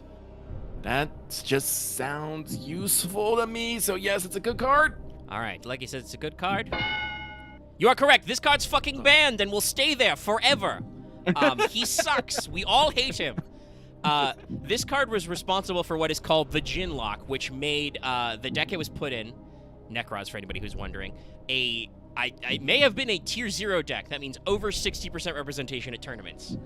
Oh, wow, really? Yeah, no. It is really, really easy to put this card in the graveyard. I'm pretty sure that specifically even Necros, the archetype that this deck was run in, have a level 3 ritual monster, so you only need just the one Jin releaser. And then once you stick that guy to the board, your opponent just can't special summon, so they have to get rid of it. And Necros had ways to protect their ritual monsters because they were designed to be a good deck. So yeah, this card had to be banned. So it is a good card. Okay. Floodgate's good. Listen, I keep looking at things and like I'm trying to logic through it, like how would I use this, and I'm just like, yeah, that's how I lose it. But I'm like, I don't trust my fucking card game playing skills. I really don't. Well, we're at 11 out of 20. You're at a score of 11 out of 25 so far. How many have I got wrong? So we got what, 9 like more? 3? Yes. So 9 more to go. All right. Come on, Lucky.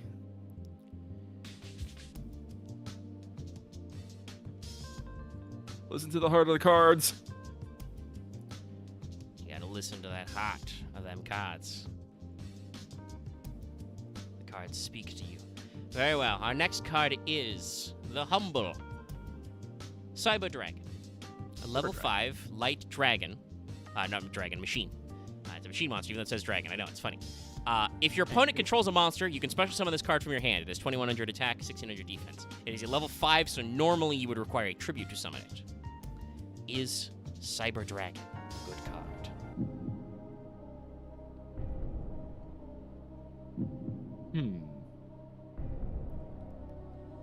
So it's level 5. It is called Cyber Dragon. Probably Dragon and Cyber maybe have something to do with some deck effects. I don't know. Same with Machine. But if your opponent controls a monster, you can special summon it from your hand. If only your opponent controls a monster. So you can't control any monsters. This seems like one of those. This seems like one of that lightning. What was it? Lightning storm? I forgot what it's called already. Yeah. Effects where this is one of those things where it's for turn 2 effect, but I can't really see a use outside of it. It's good for getting a monster on the deck and well, actually, how many times can you special summon on turn? Unlimited. So if you go second and you get this card, could you slap this card down and use it to special summon something else? Hypothetically, yeah. Hypothetically. So at best it's... So at worst it's just a stopgap measure, and best it's fodder. And only if you go on turn 2. Because if you don't have any cards on if you don't have any cards on the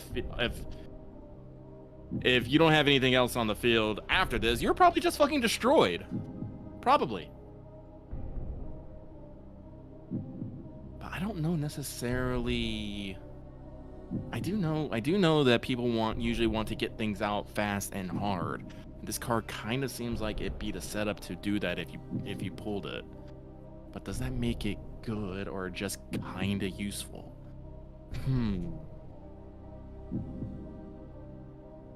It is also a machine. It's a machine effect, so...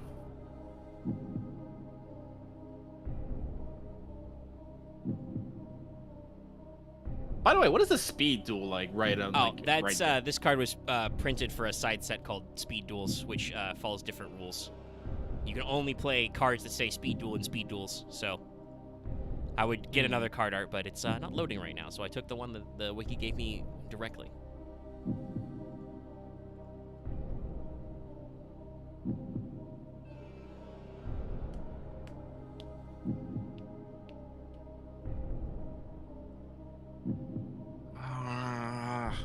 I've been saying a lot of cards are good, and mostly have been right. There are some bad ones. I'm gonna trust. I like dragons though. But this is a robot. Robot dragons are cool too. This is fair. Trust the heart of the cards. Listen. Lucky does not prejudice against dragons. Fair enough. But believe in the heart of your cards, Lucky. What is your answer? I will believe. I'm gonna say it's a good card, just because I think it's a good like the lightning storm effect. It's good to get on your second turn so you can quickly get something else out. All right.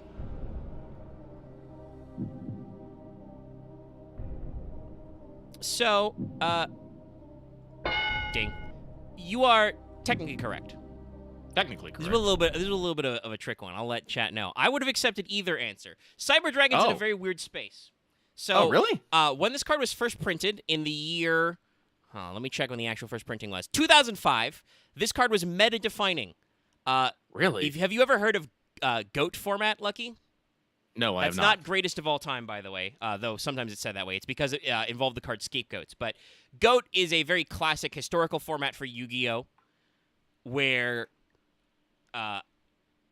basically it's a classic old school format that has a lot of the cards that are now banned at 1 and stuff like that. People like to play it for nostalgia reasons. Cyber Dragon being released is the cutoff point of that format. They do not want Cyber Dragon in that format because its ability to almost always be special summonable on turn 2, as you said, and be a pretty big boy for the time period. A 2100 free special summon is fairly decent. Literally changed the game, and arguably is why we have a lot of inherent special summon effects now. Now, Cyber Dragon on its own isn't super great these days, but there is a whole deck based around it, and there are some monsters, as you said. So you said it's fodder, it's material for stuff. There are some monsters you can make with this that use your opponent's monsters as material. So it is actually played in some side decks as a going second option to slurp up your opponent's monsters and remove them. I could show you Chimera Tech Mega Fleet Dragon, but I don't need to. But yeah, so it is technically a card that is still played in side decks, and I would argue has a deck that does stuff around it. Certainly, there's a lot of fucking people who play on Master Duel. That said, if you wanted to argue that it sounds like it's too slow and too weird, I would have also accepted that answer. It was a ruse, chat. Also, it's Cyber Dragon. How can you be mad at Cyber Dragon? Look at him. Oh, he's great. I love him. Boy. There's a whole deck based around this boy. There's many other Cyber Dragons. Some of them have German letters in their name, like Zwei and Drei for some reason. Probably because it's edgier. All right. Oh, this will be... See, one of the other parts of this is I get to show Lucky Yu-Gi-Oh cards, and he can look at them and see what they are. All right, our next boy. And what a boy he is. What a large lad. It's Dino Wrestler Pankratops. Wow. All right. Dino Wrestler Okay. Pankratops is a level 7 Earth dinosaur monster who is also a wrestler. He says, if your opponent controls more monsters than you do, very similar to Cyber Dragon, you can see how he left a mark on this game, you can special summon this card from your hand. You only special summon Dino Wrestler Pankratops once per turn this way. Quick effect, you can tribute a Dino Wrestler monster, then target one card your opponent controls, destroy it. So it's also similar to other cards we've seen before. You can also use this effect of Pankratops once per turn. Also, by the way, he's 2600 attack, 0 defense when summoned. And now we ask, is Dino Wrestler Pankratops a good card?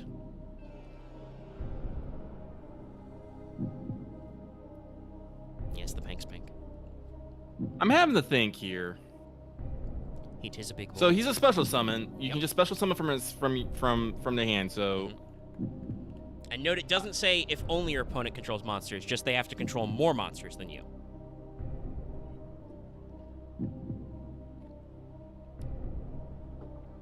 you can summon and it's my turn this way.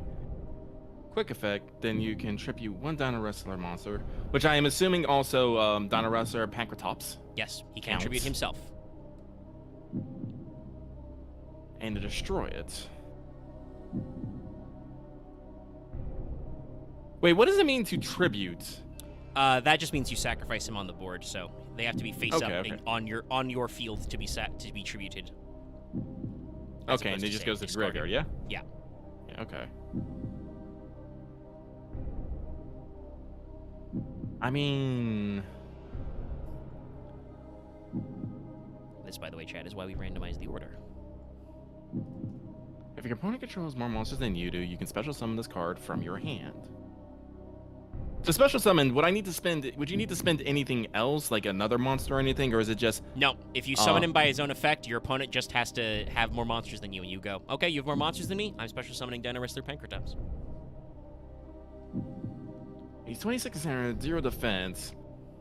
But again, like, this is just one of those cards that's almost I almost feel like it's more like a spell effect. It's all like, you have more fucking monsters than me? No, I put down this dinosaur, I activate his effect, I blow up something of yours, and he's gone.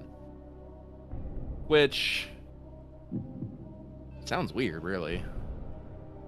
A little weird, but you've honestly cottoned on to the way that monster design in Yu-Gi-Oh has changed. There are indeed a lot of monsters who are just like spell cards now.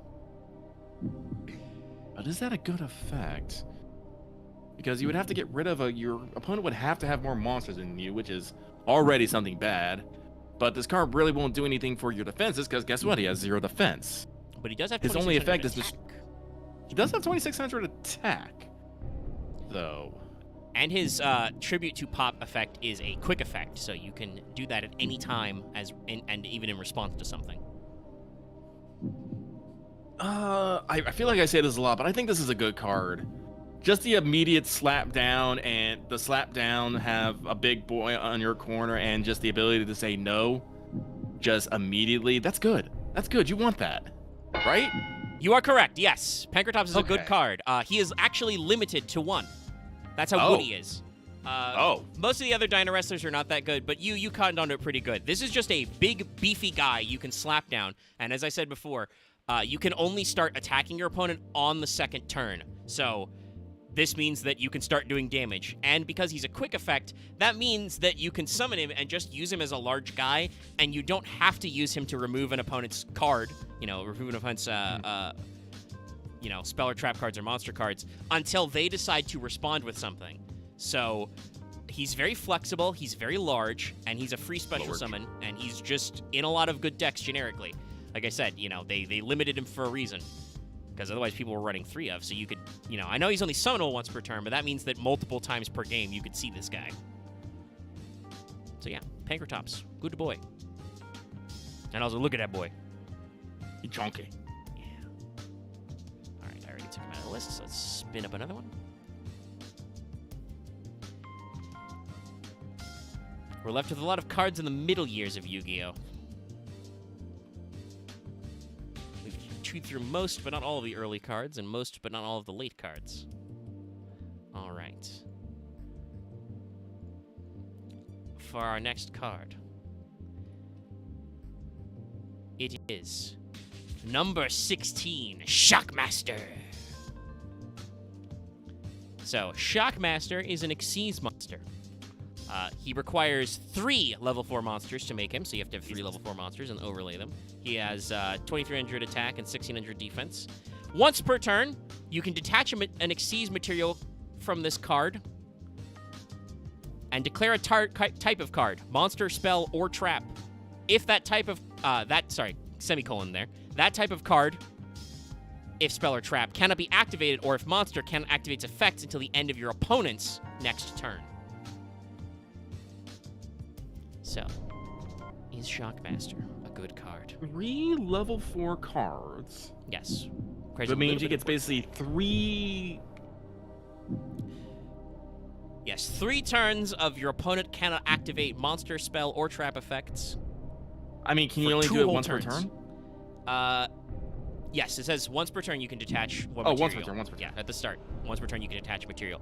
But that effect stays active until the end of your opponent's next turn. So you can only activate this on your turn, but your opponent is locked out of, if you pick spell, for instance, they are locked out of spell cards for the rest of your turn and all of their turn. See if you call 3 level 4 monsters. How hard is it to get 3 level 4 monsters on the field? It's harder than getting 2, but it's not actually that hard if you're doing the right deck. Doing the right deck. It's an Exceed. So you gotta use them as materials. That reminds you have to have 3 on the thing. That seems... Again, this feels particularly niche. You only get to slap 1 effect out of potentially 3. Which means you got to be particularly picky about what you have to do to get your opponent to stop your opponent. Well, unless you make more than 1 Shockmaster, that's not what we call a hard once. That's only once per individual copy of Shockmaster on the board. I don't actually know if you can make multiple Shockmasters that easily, but if you could Shockmaster twice if you had 2 Shockmasters. That sounds like way more effort than it's fucking worth. It really does. But your opponent can't activate monster effects, or spell effects, or trap effects for an entire 2 turns.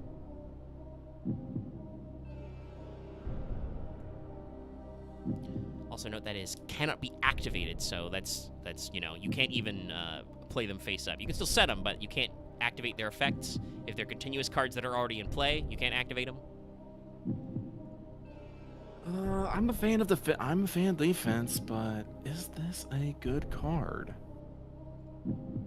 I don't think I upgraded the character Bankrotops. Somebody's gonna comment on I'm this gonna go with later. my gut and say no, this is not a good card. Like he says, it's not a good card. The result is... You are incorrect. Shockmaster is fucking banned. May he rest in piss. Ah. I spit upon the ground. So, you are right in that, yes, you do only get to lock out 1 type of card from your opponent, unless you can make multiples. I don't actually know how many people did double shock, but you get to just detach a guy and then say, hey, opponent, you can't activate monster effects for 2 whole turns. By this point, this card came out in the mid-2010s, I want to say. Let's see. Yeah, 2012. By this point, there is a lot of inherent special summoning and a lot of, effects to special summon more monsters. Oh, okay. So, this means that basically your opponent is limited to their 1 singular normal summon. If you Shockmaster on the first turn and call monster, how is your opponent going to make a monster big enough to beat over Shockmaster?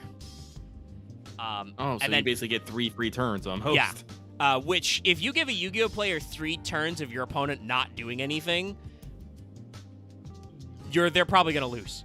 And also, like I said, hypothetically, if on your first turn you did a combo to make 1 Shockmaster, you can, when it comes around to your turn again, you can just make another Shockmaster. Because you can play, when it was released anyway, you could play up to 3 copies. So yeah, Shockmaster is fucking banned. He is a Very scary, annoying floodgate card that just tells you can't do anything. Okay. If your opponent relies on spells as a deck, you're just like, you can't play spell cards, and they're like, well, guess I die. It's the fact that it is only one type, so it's hard in a blind matchup. But remember, these games are best of 3. So in game 2 and 3, when you know what your opponent is playing, you can just be like, hey, that thing you need, you can't do it. You're not allowed. That's terrifying. Okay. Yeah. See, you can tell Lucky is a good soul. He would be a protagonist in a Yu-Gi-Oh series because when I show him floodgates, he just goes, why is this good? I don't understand. It's because they're not very fun, Lucky. They cause negative fun. That's why they go on the ban list. Well, yeah, I don't like negative fun. I want everyone to have a good time. All right. It's time for a blast from the past, everybody. Actually, yeah. I'll do this card with this text. The blast from the past is... It's ya boy, Summoned Skull. Summoned Skull is a vanilla level 6 monster with 2,500 attack and 1,200 defense. A fiend with dark powers for confusing its enemy. Among the fiend-type monsters, this monster boasts considerable force. Now note, this has a parenthetical. That is an errata that was added later. This card is always treated as an Archfiend card. Remember how I talk about how, cards that affect what we call archetypes, any monster with, say, Noble Knight in its name. In Japan, this card is called Daemon Shokan, Summoned Demon. Obviously, in a game for 6-year-olds that was released in the early 2000s, we can't have demons in our card game. That would make people too mad, so they changed it to Summoned Skull. Unfortunately, there are a lot of other Daemon monsters that were released later that interact with this card, so they had to include this little note that it's always treated as an Archfiend card because they decided on Archfiend as the translation as opposed to Daemon. So technically there are cards that interact with this boy, but yes, he's Summoned Skull, a classic. A large lad, a beefy boy. So, is Summoned Skull a good card? I want to say, well, let's see, it's 2,500, he's level 6, so he requires... One tribute. Requires one tribute. Yes, getting rid of a... No, he can't. He was probably strong back in the day when we didn't have effects on fucking everything. No one uses him now, so no, he's a bad card. Oh, I'm so proud of you. You got all of it. You even got the logic. Yes, Summoned Skull, when he was first printed, was the single biggest monster you could summon with one tribute that didn't have any downsides. That was in the year of our Lord 2004. I do not think Summoned Skull has been played, even in Archfiend-themed decks, in many years. There's probably some justifiable support for him, but this was an iconic Yugimoto monster, so they've made new versions of this card that actually do stuff. You play those instead. So, good call there. All right, you're at 14 out of 25. I believe that's technically over half. And we've got, how many of these left? 6. It's funny, a lot of them are dragons now that are left. They're all good. Let's go home. But are they all good? Could I have chosen a dragon that is not good? Well, we won't be going about a dragon first, though. The picker has given me a different card. All right. I may need to copy this monster's effect text for Lucky, because it's got a lot of it. Whoa. Chat, it is Yugioh the Ancient Sentinel. I can indeed copy-paste this for you, by the way, if you need a bigger version of that. Let me try. I'm going to read it out loud, so let me do it. Let's see. Sure. So we got Yugioh the Ancient Sentinel, level 4, fairy effect. If the card is sent from your hand or deck to your opponent's... Wait. If a card is sent from the hand or deck to your opponent's graveyard, except during the damage step, you can special summon this card from your hand. Then you can special summon one level 4 Earth Fairy monster from your graveyard, except Yugioh the Ancient Sentinel. If this card is sent to the hand or deck to the graveyard, you can activate this effect. Each player sends the top 5 cards of their deck to the graveyard, or their entire deck, if less. Then, if the spirit is in your graveyard, you can send 5 more cards at the top of either deck effect to the graveyard. You can only use the effects of Yugioh the Ancient Son once per turn. Jesus, this card is mean. But is he good? He's mean, and that's all that matters. Fuck this card. Okay, hang on. Let me parse through this here. Yep. Lucky has also not exercised that option, but yes, he can ask me what year a card came out. I wouldn't know what that fucking means, man. It's also true. Like, guys, like, I don't know what people are saying in chat, but remember, I know nothing about how Yu-Gi-Oh plays and all that stuff. I am literally going by the text here and the effects that it has. That's it. Chat are just memeing right now. Oh, they're memeing? Yeah. Let's see here. It's Yugioh.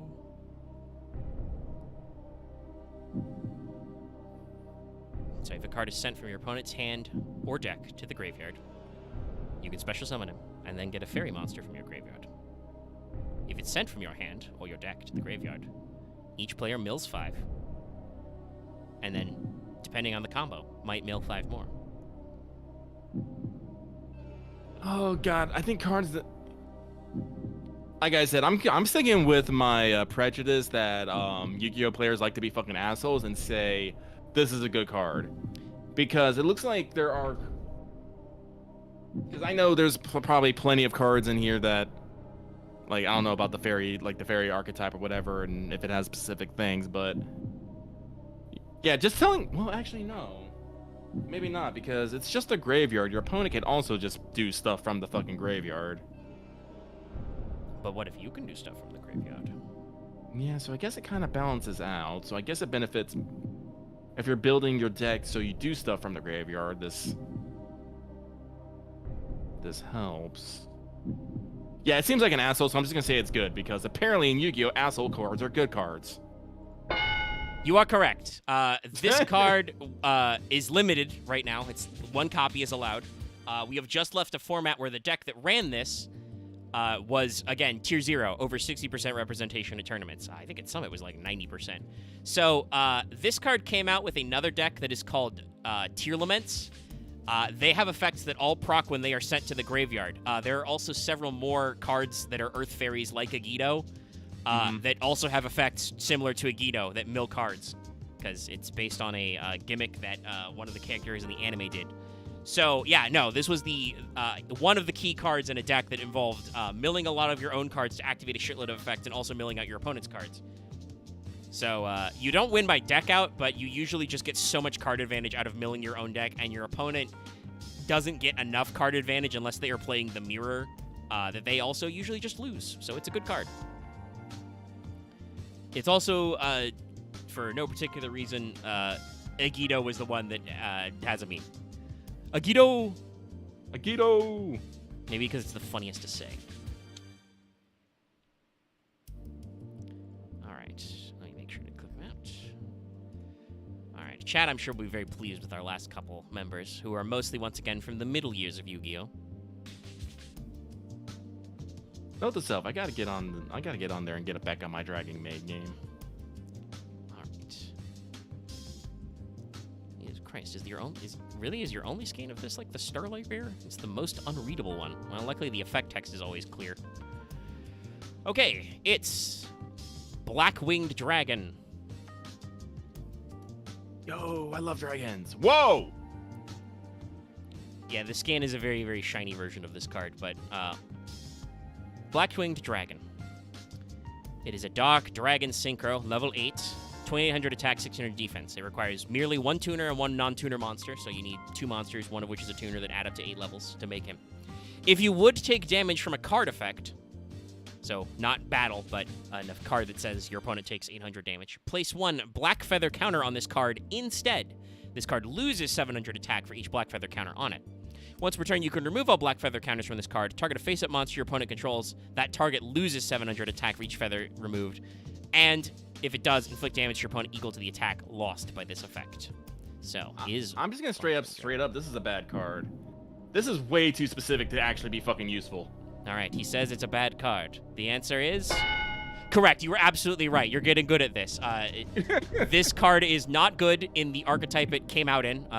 Black Wings, are fairly popular because they were in the anime and there's a lot of them. They are, various birdie boys. Most Birdie of them are boys. crow-like, but not all of them. I do like crows, but Yeah, Black, as you immediately caught it. In the anime, lots of antagonists like to use what we call burn damage, effect damage to dramatically whittle down your life points.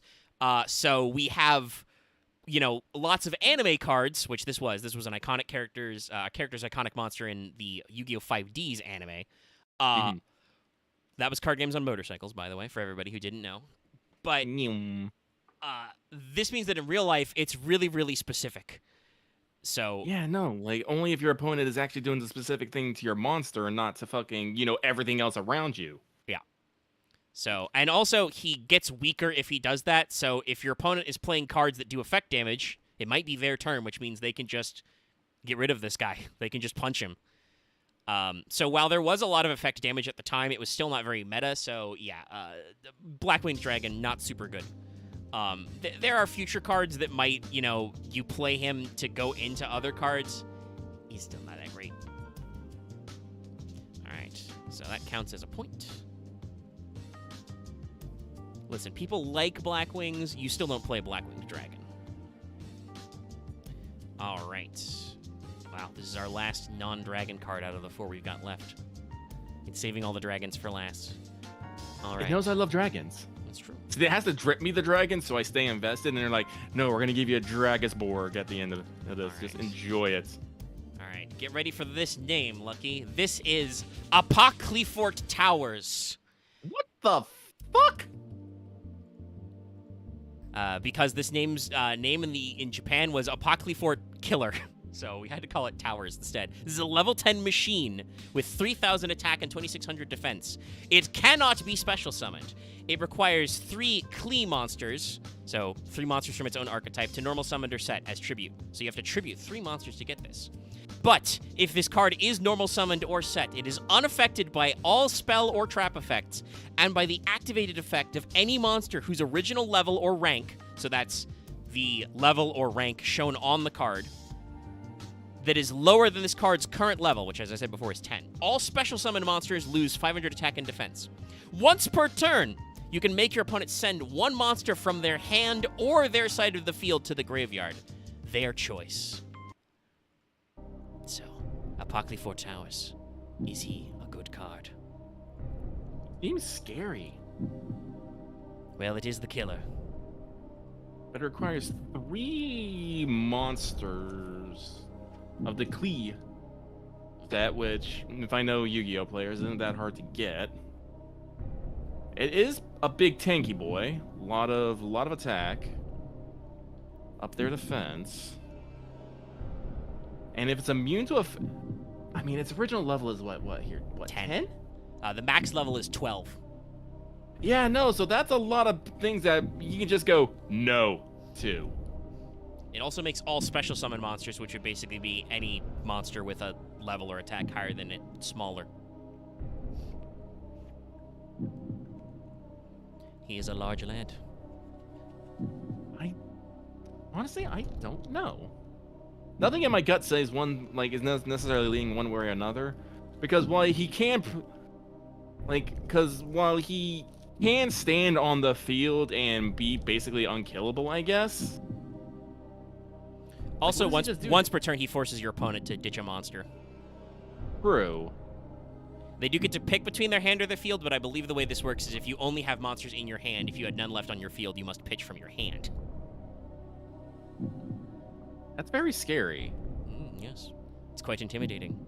I mean, he's pretty large. I don't know how much scale you can see on the blow-up, but, you can see him, floating over the land, silhouetted by the sun. He a giant.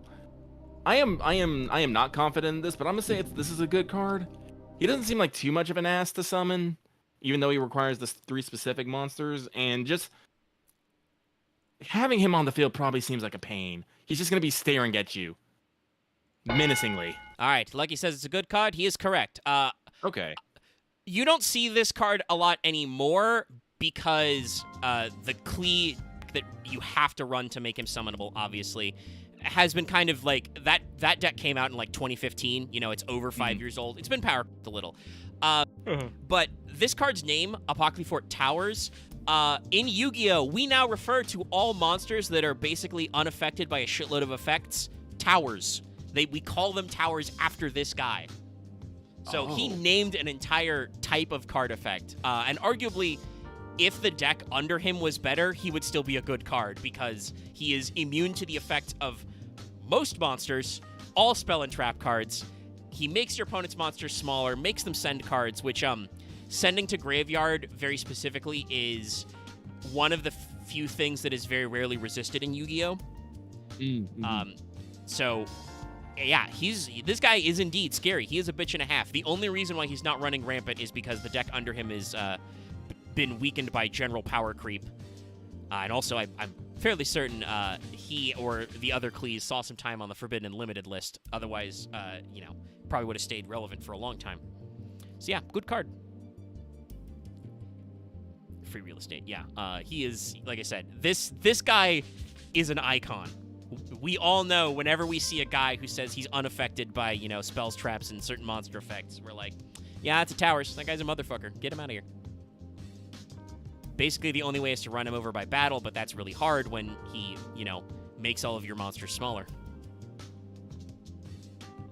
But all right, only a few left. Let's take Towers off the list. 3 left, actually. And you're writing at 17 out of 25. I believe that means mathematically you've gotten 5 wrong out of, you know, this many so far, so pretty good. All right.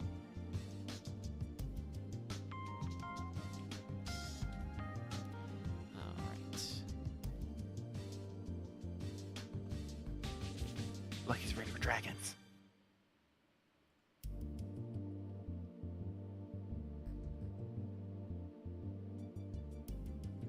All right. So, our next monster is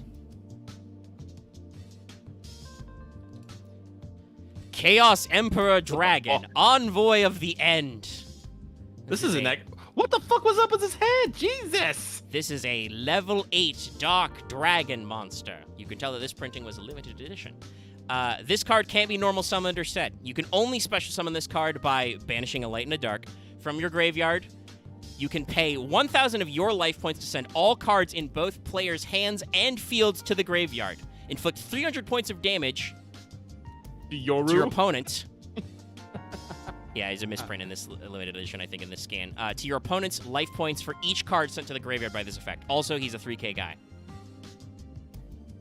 This guy seems scary. Cannot be normal set. Can only be summoned by removing 1 light and dark from your graveyard from play. Play 1,000 of your life points to send hands and field. Wait. Is this inflict 300 points of damage from all cards, from both yours and theirs? Yes. Why? I mean, let's see here. So you need to spend 2 of 1 light and dark, which probably isn't that hard, and spend 1,000 life points. How many life points do you get usually? You start with 8K. 8K, so 1/8 of your life, maybe. And in your hand and on the field.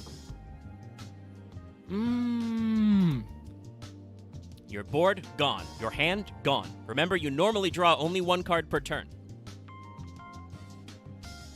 I would say this...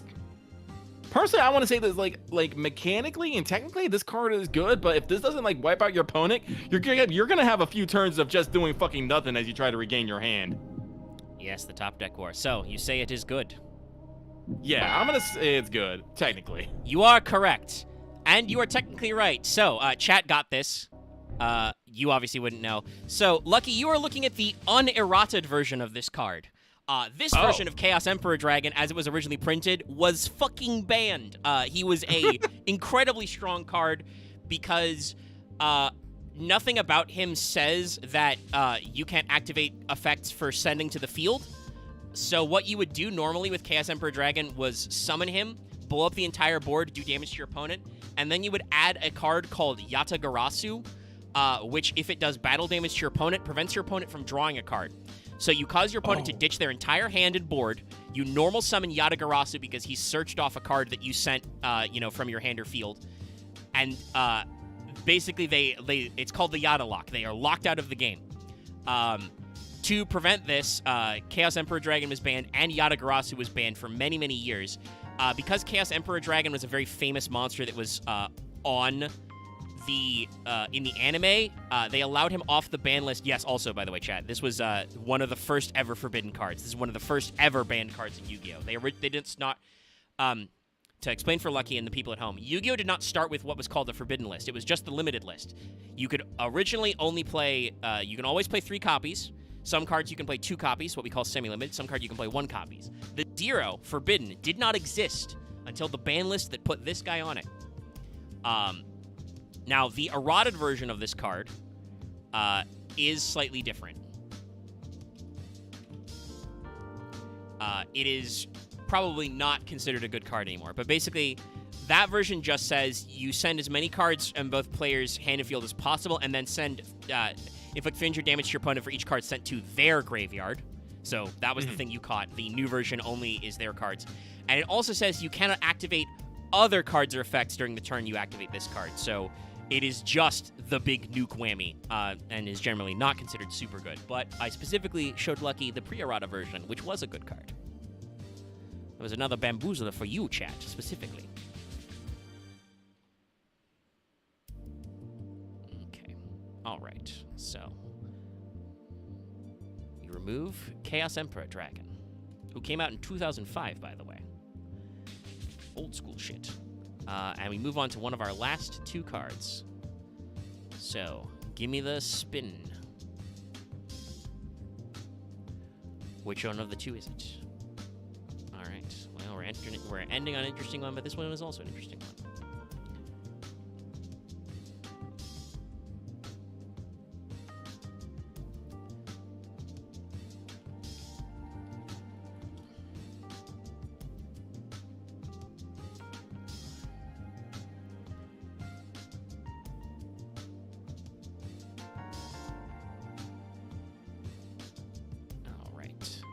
Our next card is Ancient Fairy Dragon.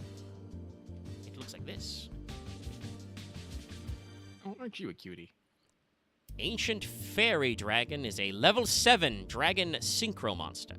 It has 2100 attack and 3k defense. It's got the booty. It's completely generic, just requires 1 tuner, 1 or more non-tuner monsters. During your main phase, you can special summon 1 level 4 or lower monster from your hand. You can't conduct your battle phase the turn you activate this effect, but during your main phase, you can destroy as many cards in the field zones, so field spell cards, as possible, minimum 1. You gain 1000 LP, then add 1 field spell with a different name from your deck to the destroyed cards to your hand. You only use each effect once per turn. What's a field spell card? Field spells. So, in the old school, they were cards like, grasslands, mountains. They have a special zone. It goes above your fusion/extra deck, so you can always play a field spell card, but you can only play 1 at a time. And they just add extra continuous effects. Because they can always be played, basically, Konami has, in later archetypes, made the field spell kind of a band-aid for a lot of decks that were bad or underperforming, because it's basically a free slot. They have a special zone they go in. It used to be, once upon a time, you could only have 1 field spell at a time, but they changed that rule so that both players can have a field spell.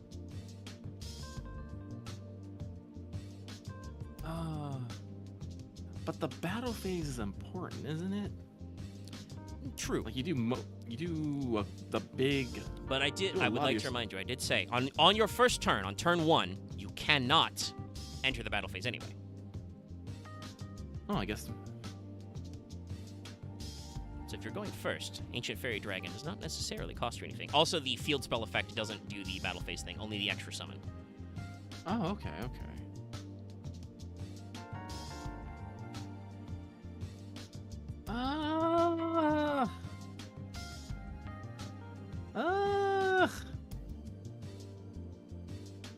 It's a tuner.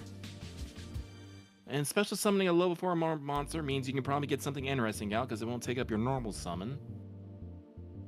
So you can Oh. Wait, can you even like summon this on your first turn though? It's a synchro. Don't you need other stuff already? Yeah, but you just make those guys. Synchros as a mechanic would not be very good if there were no ways for you to get extra monsters on board.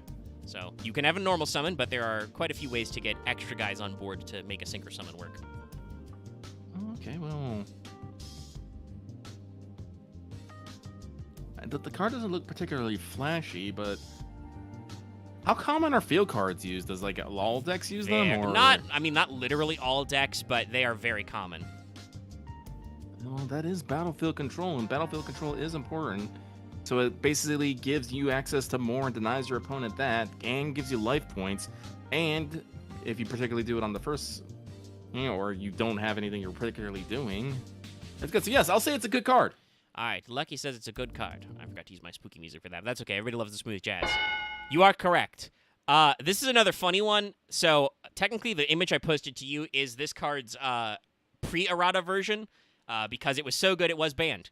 However, unlike Chaos Emperor Dragon, this card will still be good with its errata, which specifically says you have to pick a different name of the field spell than you blow up. Okay. Because field spells are pretty important, and basically, this card allows you to play a deck where you basically play all the best field spells, and you just search whatever one you need for your matchup right now. Okay. One card we will probably not... Well, actually, I don't know. I might wait 6 months and show Lucky Mystic Mine, but there are some very, very powerful Floodgate field spell cards that you can pull off. There are also cards that just give you free advantage. They let you search a card on activation or get other stuff out. So, yeah, Ancient Fairy Dragon being generic is just a good card. It lets you search field spells, and it lets you, work with them and just do it. It's a soft once per turn, so if you can make more than one Ancient Fairy Dragon, or you do the desynchro trick and reset it, or do other methods to make it again, you can add some more. Or it used to be a soft once return. The errata version is also specifically hard, but even then, it's still very abusable. Okay. All right, and then our last card, another dragon. Yay!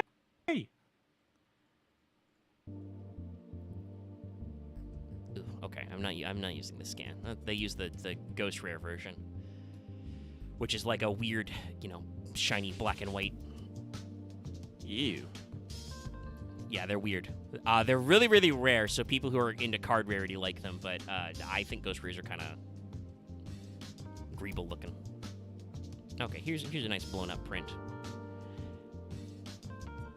What we got? Chat, it's time. He finally came back. He got that milk. He found those cigarettes. Your dad's home. It's Dark Arms Dragon. Oh god, what the fuck is this? Oh, it's another armed dragon. Yes, but it's a dark armed dragon. Oh my. Dark armed been dragon. That. Good. Oh no, sorry. No, keep going. I was just gonna comment on his design. Yeah. Dark Armed Dragon is a level 7 Dark Dragon monster with 2800 attack and 1000 defense, so a little bit smaller than Armed Dragon level 10 Thunder. He cannot be normal summoned or set. You'll notice this becomes a recurring theme with certain types of cards. Must be special summoned from your hand by having exactly 3 dark monsters in your graveyard.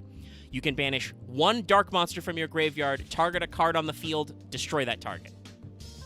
So, he is the Dark Armed Dragon, the dad. Chad is making all the checks. Yeah, DAD, Dark Armed Dragon. Well, 3 seems like a very specific number. It's true. It is a very specific number.